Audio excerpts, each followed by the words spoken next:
দেশের সফল ও শীর্ষ নারী উদ্যোক্তা রোবায়েত ফাতিমা তনি একজন সফল উদ্যোক্তা হওয়া সত্ত্বেও সবসময় আলোচনা সমালোচনার শিকার হতেন নিজের থেকে ৩৮ বছরের বড় ছেলেকে বিয়ে করে। আলোচনা সমালোচনার অবসান ঘটিয়ে না ফেরার দেশে চলে গেলেন তনির স্বামী শাহাদাত হোসাইন।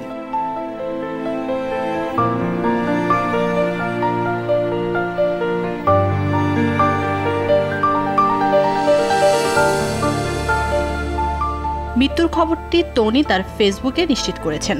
তিনি লিখেছেন, সে আর নাই। ব্যাংকক সময়ে রাত ৩টা ৩ আমাকে সারা জীবনের মতো একা করে চলে গেছেন। ২৫০টিরও বেশি ডিজাইন অপশন নিয়ে ওয়ালটন স্মার্ট ফ্রিজ, বোঝে আপনার প্রয়োজন।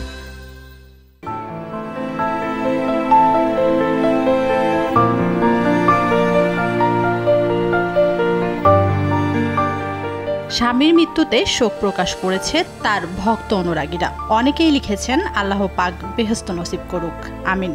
তোমাকে আল্লাহ শোক সহ্য করার ক্ষমতা দেখ। আমি তোমার ভালোবাসাটা ফিল করতাম। সব সময় তুমি খুব ভালো থেকো আপু।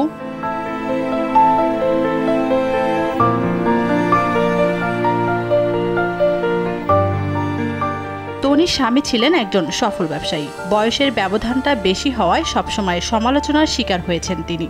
ফেসবুক লাইভে এলে নানা রকম ট্রলের মুখেও পড়তেন এই নারী উদ্যোক্তা। তবে এসবে তার কোনো তোয়াক্কা নেই। দিন শেষে নিজের ঘরে শান্তিতে থাকতে চান বলে অভিমত দিয়েছিলেন নানা সংবাদ মাধ্যমে। তবে হয়তো এই শান্তিতে থাকাটা আর হয়ে উঠল না অভিনেত্রীর।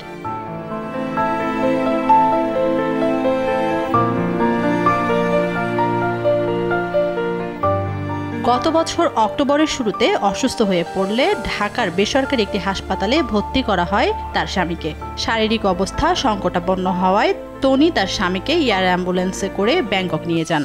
ব্যাংককের হাসপাতালে লাইফ সাপোর্টে ছিলেন স্বামী শাহাদাত হোসাইন।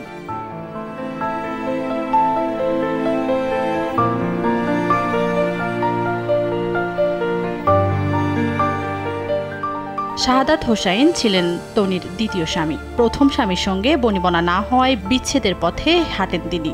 এরপর ভালোবেসে বিয়ে করেছিলেন অসমবয়সী শাহাদাতকে।